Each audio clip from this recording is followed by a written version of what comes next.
znate mene i ona moja 4 sina, Matu, Marka, Luku, Ivana, Čajzara i Menzo, Vedu, Bože mi oprosti, evanđelišti.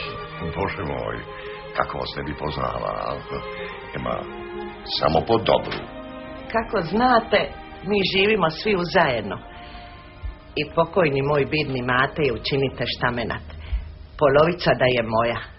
Ja, Dona, Madona, ja, gospodarica, prodat, darovat. A ja to opet sobom neću odnit, pa i to njihovo ostaje. Nisam više jedna mladica, a i oni mi u godine zalazu. Oni su svi jedan boj od drugoga judi na svom mistu i nikad se na njih nisam mogla požaliti. Ne znam, Don Miho, kako bi vam rekla, 4 sina, ka 4 grada, a da mi od njih ne bude ni imena, ni simena. Razumijem ja vas. Ma zašto se do sad nisu ženili? A ča ja, bidna, znam. Eno su uvijek u radu, u velikom poslu, ka za drugo ne maru.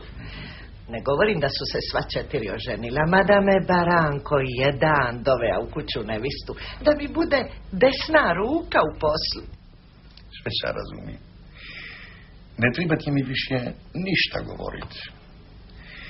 Evo vam jedan jedini mogući savjet. Po savjet sam i došla u vas. Bravo.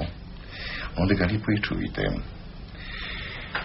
Vi i nikor drugi ven vi lijepo im prikažite i iznesite im pridoći kako je potrebe da se Baranko jedan od 4 braće evanđelišta oženi. Imate pravdu.